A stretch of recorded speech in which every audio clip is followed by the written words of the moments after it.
दोस्तों आज के इस वीडियो में हम बात करने वाले हैं वैसे छात्र छात्राओं के बारे में बात करेंगे जो सेशन 23 से 27 में एडमिशन कराए हैं, जिनका पेपर हिस्ट्री है और जो माइनर और मेजर के रूप में रखे हैं। तो आज के इस वीडियो में हम प्रैक्टिस सेट 2 तैयार किए हैं जो बहुत ही इम्पोर्टेंट है। तो आप लोग इस वीडियो को पूरा अंत तक देखिएगा। तो चलिए आज के इस वीडियो को शुरू करते हैं। और वीडियो को शुरू करने से पहले अभी तक आप लोग मेरे चैनल को सब्सक्राइब नहीं किए हैं तो चैनल को सब्सक्राइब कर लीजिएगा, ताकि हमारा इसी प्रकार का वीडियो जो है आप तक पहुंचते रहे। तो चलिए दोस्तों आज के इस वीडियो को हम शुरू करते हैं। तो यहाँ पर पहला प्रश्न है कि मोहनजोदारो का पता जो है किसने लगाया। यहाँ पर ऑप्शन है दयाराम सैनी, SR लाल और दखलदास बनर्जी और कोई नहीं। तो यहाँ पर जो इसका सही उत्तर क्या हो जाएगा, यहाँ पर इसका सही उत्तर हो जाएगा मोहनजोदारो का पता जो किसने लगाया था। तो यहाँ पर ऑप्शन नंबर सी हो जाएगा, राखलदास बनर्जी ने, जो कि मोहनजोदारो का पता लगाया था वो 1922 में लगाया था। कब लगाया था? 1922 में। 1922 ईस्वी में जो है राखलदास बनर्जी ने मोहनजोदारो का पता लगाया। चलिए अगला प्रश्न की ओर बढ़ते हैं। तो यहाँ पर अगला प्रश्न है कि ग्रामिका किस राजवंश का अधिकारी था। ग्रामिका जो है वो किस राजवंश का अधिकारी था। यहाँ पर ऑप्शन है सातवाहन, कुषाण, मौर्य, हर्ष। तो यहाँ पर इसका सही उत्तर हो जाएगा ऑप्शन नंबर यहाँ पर ए हो जाएगा, सातवाहन। ग्रामिका किस राजवंश का अधिकारी था? तो सातवाहन का। चलिए अगला प्रश्न की ओर बढ़ते हैं। तो यहाँ पर अगला प्रश्न क्या है, यहाँ पर अगला प्रश्न क्या है, अगला प्रश्न में है कि दूतिका किस संबंधित है। दूतिका जो है किससे संबंधित है, यहाँ पर किस लिखा हुआ है, किससे संबंधित है। तो यहाँ पर इसका सही उत्तर क्या होगा, यहाँ पर ऑप्शन है कुषाण, सातवाहन, मौर्य, हर्ष। तो दूतिका जो संबंध है वो किससे संबंध है। तो यहाँ पर जिसका सही उत्तर हो जाएगा ऑप्शन नंबर बी हो जाएगा, सातवाहन से। दूतिका संबंधित है तो सातवाहन से। यहाँ पर ऑप्शन नंबर बी इसका सही उत्तर हो जाएगा। चलिए अगला प्रश्न की ओर बढ़ते हैं। यहाँ पर अगला प्रश्न है कि एनबीपी काल में कुल्हाड़ी कहाँ पाया जाता था। एनबीपी काल में जो है कुल्हाड़ी पाया जाता था तो कहाँ पाया जाता था। तो यहाँ पर ऑप्शन है गया, पटना, चंपारण और मुंगेर। तो यहाँ पर जिसका सही उत्तर हो जाएगा ऑप्शन नंबर ए हो जाएगा, गया में। एनबीपी काल में जो कुल्हाड़ी गया में पाया जाता था, यहाँ पर ऑप्शन नंबर ए इसका सही उत्तर हो जाएगा। चलिए अगला प्रश्न की ओर बढ़ते हैं। तो यहाँ पर अगला प्रश्न है कि बुद्ध चरित्र की रचनाकार है। बुद्ध चरित्र की जो है रचनाकार कौन है।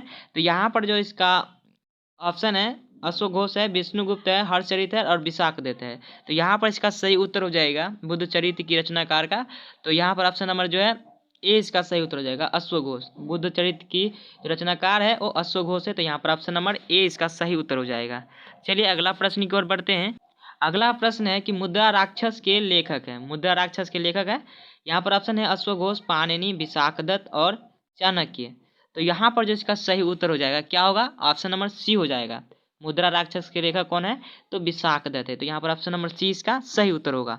चलिए अगला प्रश्न की ओर बढ़ते हैं। तो यहाँ पर अगला प्रश्न है कि महाराज धीराज की उपाधि किसने प्राप्त की। महाराज धीराज की उपाधि जो है वो किसने प्राप्त की। तो यहाँ पर जो इसका सही उत्तर होगा क्या होगा, आप लोग का क्या है, आप लोग कमेंट कीजिएगा। यहाँ पर ऑप्शन है सातवाहनों, यहाँ पर ऑप्शन है सातवाहनों, कुषाण, मौर्य और यूनानियों ने। तो यहाँ पर इसका सही उत्तर हो जाएगा ऑप्शन नंबर बी हो जाएगा, कुषाणों ने। महाराज धीराज की उपाधि किसने प्राप्त की थी, तो कुषाणों ने।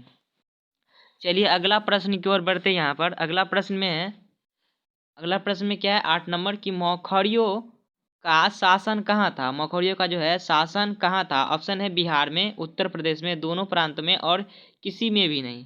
तो यहाँ पर जो इसका सही उत्तर क्या होगा, मौखरियों का जो शासन था वो कहाँ था। तो यहाँ पर इसका सही उत्तर हो जाएगा ऑप्शन नंबर सी हो जाएगा, दोनों प्रांत में, बिहार में भी और उत्तर प्रदेश में भी। तो यहाँ पर ऑप्शन नंबर इसका सी सही उत्तर हो जाएगा।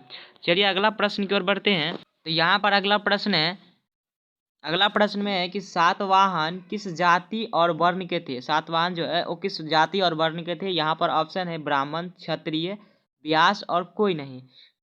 यहाँ पर जो इसका सही उत्तर हो जाएगा क्या होगा, सातवाहन किस जाति और वर्ण के थे।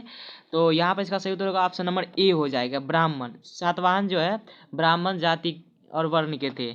चलिए अगला प्रश्न की ओर बढ़ते हैं। यहाँ पर अगला प्रश्न यहाँ पर है कि अंतिम मौर्य सम्राट कौन था। अंतिम मौर्य सम्राट जो है कौन था। यहाँ पर ऑप्शन है महेंद्र, दशरथ, बृहद्रथ और कुणाल। तो यहाँ पर इसका सही उत्तर क्या होगा, अंतिम मौर्य सम्राट कौन था। तो यहाँ पर इसका सही उत्तर होगा ऑप्शन नंबर सी होगा, क्या होगा, सी होगा, बृहद्रथ। अंतिम मौर्य सम्राट जो है बृहद्रथ था। तो ऑप्शन नंबर सी इसका सही उत्तर होगा। चलिए अगला प्रश्न की ओर बढ़ते हैं। तो अगला प्रश्न में है कि प्रयाग परिस्थिति किसने लिखी। प्रयाग परिस्थिति जो है वो किसने लिखी। ऑप्शन है कालिदास, विशाखदत्त, हरिसेन, क्षुद्रक। तो यहाँ पर इसका सही उत्तर होगा 11 नंबर का सी हो जाएगा, हरिसेन। ऑप्शन नंबर सी इसका सही उत्तर होगा। चलिए अगला प्रश्न की ओर बढ़ते हैं। अगला प्रश्न की ओर जाने से पहले अभी तक आप लोग मेरे चैनल को सब्सक्राइब नहीं किए हो तो चैनल को सब्सक्राइब कर लो और जितना हो सके अपने दोस्तों के साथ शेयर करो ताकि उन लोगों को भी जो है ये इम्पोर्टेंट क्वेश्चन का आंसर पता हो पाए। तो चलिए अगला प्रश्न यहाँ पर देख लेते हैं। तो यहाँ पर अगला प्रश्न है 12 नंबर कि पानीपत के प्रथम युद्ध में कौन पराजित हुआ। तो पानीपत के प्रथम युद्ध में कौन पराजित हुआ। ऑप्शन यहाँ पर है फिरोज तुगलक, सिकंदर लोदी, इब्राहिम लोदी, बाबर। दोस्तों ये पानीपत के प्रथम युद्ध जो है 13 अप्रैल 1526 को हुआ था और ये बाबर एवं इब्राहिम लोदी के बीच हुआ था, जिसमें इब्राहिम लोदी की पराजित हुई थी। क्या किसकी हुई थी। इब्राहिम लोदी की। यहाँ पर ऑप्शन नंबर जो है सी इसका सही उत्तर हो जाएगा, इब्राहिम लोदी। चलिए अगला प्रश्न की ओर देखते हैं। तो अगला प्रश्न है यहाँ पर सिंधु सभ्यता की खुदाइयों में क्या नहीं मिला था। सिंधु सभ्यता की खुदाइयों में जो है क्या नहीं मिला था। यहाँ पर ऑप्शन है भंडार, महास्नानागार, मंदिर, सभाभवन। तो यहाँ पर जिसका सही उत्तर हो जाएगा ऑप्शन नंबर क्या होगा, सी हो जाएगा, मंदिर। सिंधु सभ्यता की खुदाइयों में जो है मंदिर नहीं मिला था, तो यहाँ पर ऑप्शन नंबर सी इसका सही उत्तर होगा। चलिए अगला प्रश्न की ओर बढ़ते हैं। 14 नंबर प्रश्न है कि वैदिक आर्यों की जीविका का मुख्य आधार था। वैदिक आर्यों की जीविका का मुख्य आधार क्या था। यहाँ पर ऑप्शन है पशुपालन, कृषि, आखेट और व्यापार। तो यहाँ पर इसका सही उत्तर हो जाएगा क्या होगा, वैदिक आर्य की जीविका का मुख्य आधार।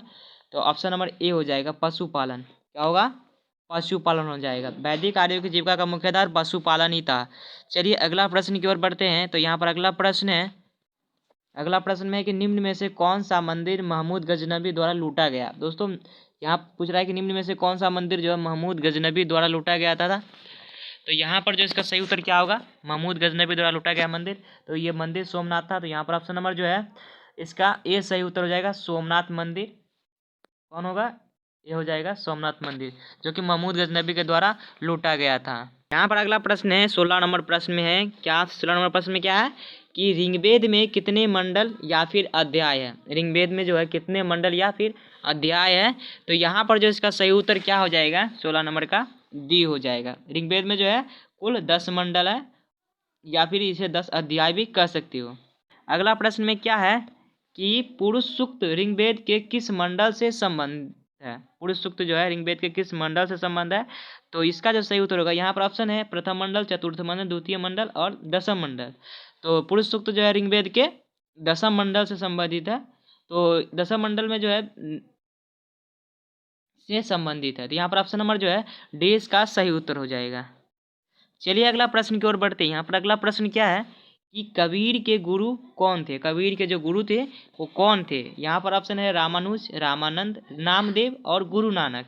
तो यहाँ पर इसका सही उत्तर क्या होगा, ऑप्शन नंबर यहाँ पर बी हो जाएगा, रामानंद। कबीर के गुरु कौन थे। तो यहाँ पर ऑप्शन नंबर जो है बी इसका सही उत्तर हो जाएगा, रामानंद। चलिए अगला प्रश्न की ओर बढ़ते हैं। यहाँ पर अगला प्रश्न क्या है कि महाभारत में कितने अध्याय है। महाभारत में जो है कुल कितने अध्याय है। तो यहाँ पर ऑप्शन नंबर जो है ऑप्शन है यहाँ पर सी हो जाएगा, 18। महाभारत में जो है कुल 18 अध्याय या फिर पर्व है। चलिए अगला प्रश्न की ओर बढ़ते हैं। तो यहाँ पर अगला प्रश्न है कि पुराण का रचना काल है। पुराण का जो है रचना काल है।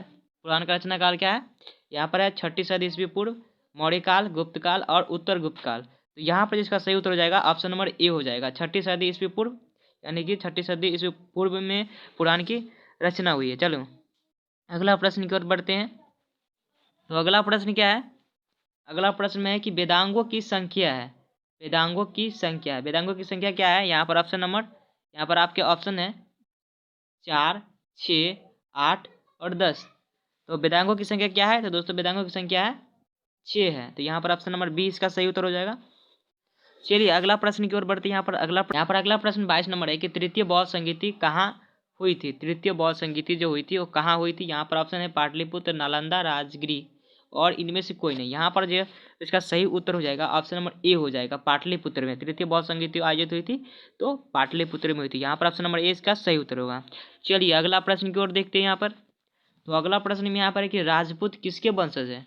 राजपूत जो है वो किसके वंशज है। यहाँ पर ऑप्शन है ब्राह्मण, क्षत्रिय, वैश्य और शूद्र। तो यहाँ पर इसका सही उत्तर हो जाएगा ऑप्शन नंबर यहाँ पर बी हो जाएगा, क्षत्रिय। राजपूत जो है वो क्षत्रिय के वंशज है। चलिए अगला प्रश्न यहाँ देखते हैं। तो अगला प्रश्न में है कि प्राचीन भारत के महान वैज्ञानिक कौन थे। प्राचीन भारत के जो महान वैज्ञानिक थे वो कौन थे। तो यहाँ पर इसका सही उत्तर क्या होगा? यहाँ पर ऑप्शन दिए हुए हैं विशाखदत्त, कालिदास, आर्यभट्ट और रामानंद। तो यहाँ पर इसका सही उत्तर हो जाएगा ऑप्शन नंबर सी हो जाएगा, आर्यभट्ट। प्राचीन भारत के जो महान वैज्ञानिक कौन थे? तो आर्यभट्ट थे। चलिए अगला प्रश्न की ओर बढ़ते हैं। यहाँ पर अगला प्रश्न क्या है कि गुप्त शासकों में किसे भारत का नेपोलियन कहा गया है? गुप्त शासकों में जो है किसे भारत का नेपोलियन कहा गया है? यहाँ पर ऑप्शन है चंद्रगुप्त द्वितीय और स्कंदगुप्त, कुमारगुप्त और समुद्रगुप्त। तो गुप्त शासकों में किससे भारत का नेपोलियन कहा गया है? तो यहाँ पर इसका सही उत्तर क्या हो जाएगा? ऑप्शन नंबर 25 नंबर का हो जाएगा, डी हो जाएगा, समुद्रगुप्त को। यहाँ पर ऑप्शन नंबर डी हो जाएगा, समुद्रगुप्त, जिसे भारत का नेपोलियन कहा गया है। चलिए अगला प्रश्न की ओर बढ़ते हैं। तो यहाँ पर अगला प्रश्न है कि घोड़े की हड्डियों के अवशेष पाए गए हैं। घोड़े की हड्डियों का अवशेष पाए गए हैं। यहाँ पर ऑप्शन है लोथल, सुरकोटरा, कालीबंगा और धौलावीर। तो यहाँ पर इसका सही उत्तर क्या होगा? घोड़े की हड्डियों के अवशेष पाए गए हैं, तो कहाँ पाए गए? इसका जो ऑप्शन सही हो जाएगा ऑप्शन नंबर बी हो जाएगा, सुरकोटरा में, जो कि घोड़े के हड्डियों के अवशेष पाए गए हैं। क्या हो जाएगा? ऑप्शन नंबर बी, 26 नंबर का ऑप्शन नंबर बी सही उत्तर हो जाएगा। चलिए अगला प्रश्न की ओर देखते हैं यहाँ पर। तो अगला प्रश्न में है कि कालीबंगा किस प्रांत में स्थित है? कालीबंगा जो है वो किस प्रांत में स्थित है? तो यहाँ पर ऑप्शन है गुजरात, पंजाब, राजस्थान, हरियाणा। तो कालीबंगा किस प्रांत में स्थित है? तो यहाँ पर इसका सही उत्तर हो जाएगा, क्या हो जाएगा? और कालीबंगा किस प्रांत में स्थित है? तो राजस्थान में। यहाँ पर ऑप्शन नंबर सी इसका सही उत्तर होगा। चलिए अगला प्रश्न की ओर देखते हैं यहाँ पर। अगला प्रश्न यहाँ पर है कि अर्थशास्त्र के रचनाकार हैं। अर्थशास्त्र के जो रचनाकार कौन है? यहाँ पर ऑप्शन है विष्णुगुप्त, पाणिनि, अश्वघोष और इनमें से कोई नहीं। तो ऑप्शन नंबर इसका जो है ए सही उत्तर हो जाएगा, विष्णुगुप्त। अर्थशास्त्र के रचनाकार कौन है? तो विष्णुगुप्त हो जाएगा, ऑप्शन नंबर ए इसका सही उत्तर होगा। चलिए अगला प्रश्न की ओर देखते हैं यहाँ पर। अगला प्रश्न में कि अष्टध्यायी के रचनाकार है। अष्टध्यायी के जो रचनाकार है कौन है? यहाँ पर ऑप्शन है पाणिनि, चाणक्य, कौटिल्य और इनमें से कोई नहीं। तो यहाँ पर जो इसका सही उत्तर क्या हो जाएगा? ऑप्शन नंबर ए हो जाएगा, अष्टध्यायी के रचनाकार कौन है? तो पाणिनि। यहाँ पर ऑप्शन नंबर ए इसका सही उत्तर हो जाएगा। चलिए अगला प्रश्न की ओर बढ़ते हैं यहाँ पर। तो यहाँ पर है कि रिंग वैदिक काल की तिथि क्या है? रिंग वैदिक काल की जो तिथि है वो क्या है? तो दोस्तों रिंग वैदिक काल की तिथि है 1500 से 1000 ईस्वी पूर्व। यहाँ पर ऑप्शन नंबर जो है सी, बी इसका सही उत्तर हो जाएगा, ऑप्शन नंबर बी इसका राइट आंसर हो जाएगा। दोस्तों आज के लिए इतना ही, तो फिर मिलते हैं किसी और वीडियो में। तब तक के लिए जय हिंद, जय भारत।